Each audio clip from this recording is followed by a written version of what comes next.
Di dalam pintu rahasia itu dibuka, di dalamnya ada gua, banyak laki-laki polisi semua yang dibunuh, yang diambil organ tubuhnya semua, dan dijadikan patung di dalam.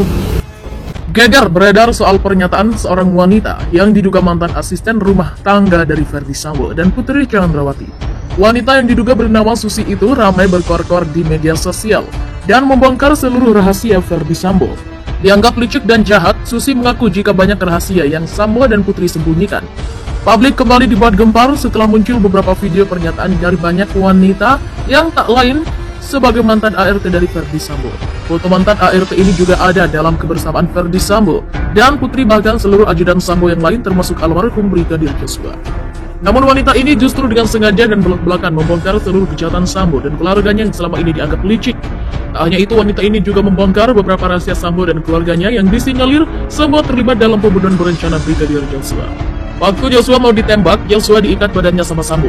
Dalam pintu rahasia itu dibuka, di dalamnya banyak laki-laki polisi semua yang dibunuh, yang diambil organ tubuhnya semua, ujar wanita yang diduga ART Sambo dilansir Senin 5 September 2022.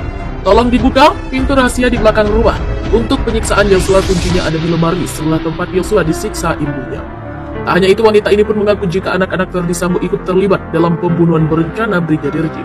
Anaknya Sambo yang jadi polisi itu, anak kandungnya itu yang menyabet perutnya, anak perempuan yang jadi dokter yang mengkampak otaknya, kepalanya pakai kapak atau parang.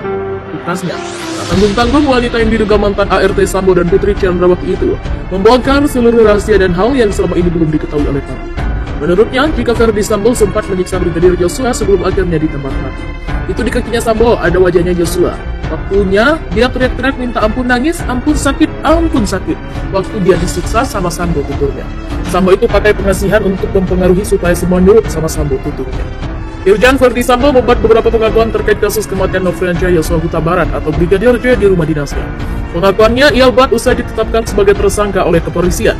Ada beberapa hal pernyataan Sambo yang diutarakan kepada Polri dan Komnas HAM, mulai dari pengakuan membuat rencana pembunuhan hingga menciptakan narasi fiktif ihwal kematian Brigadir J. Brigadir J lukai martabat istri Ferdy Sambo, yang mengklaim Brigadir J melakukan hal yang melukai martabat istrinya Putri Chandrawati di Magelang. Sambo mengaku kesal dan kemudian emosi usai diberitahu istrinya. Kemudian dia merencanakan pembunuhan terhadap Brigadir J di Jakarta. Geger beredar soal pernyataan seorang wanita yang diduga mantan asisten rumah tangga dari Ferdy Sambo dan Putri Chandrawati. Wanita yang diduga bernama Susi itu ramai berkor-kor di media sosial dan membongkar seluruh rahasia Ferdy Sambo. Dianggap licik dan jahat, Susi mengaku jika banyak rahasia yang Sambo dan Putri sembunyikan. Publik kembali dibuat gempar setelah muncul beberapa video pernyataan dari banyak wanita yang tak lain sebagai mantan ART dari Ferdy Sambo. Foto mantan ART ini juga ada dalam kebersamaan Ferdy Sambo dan Putri, bahkan seluruh ajudan Sambo yang lain termasuk almarhum Brigadir Joshua. Namun wanita ini justru dengan sengaja. Waktu Joshua mau ditembak, Joshua diikat badannya, perutnya diikat sama Sambo. Di dalam pintu rahasia itu dibuka, di dalamnya ada gua, banyak laki-laki polisi semua yang dibunuh, yang diambil organ tubuhnya semua, dan dijadikan patung di dalam. Tolong dibuka itu pintu rahasia di belakang rumah. Untuk penyiksaan Joshua itu ada pintu rahasia, kuncinya ada di lemari sebelah yang tempat Joshua disiksa. Anaknya Sambo yang jadi polisi itu, anak kandungnya itu yang menyobek perutnya, anak perempuan yang jadi dokter itu yang menganu otaknya itu, kepalanya yang dikampak pakai itu pakai apa, pakai parang.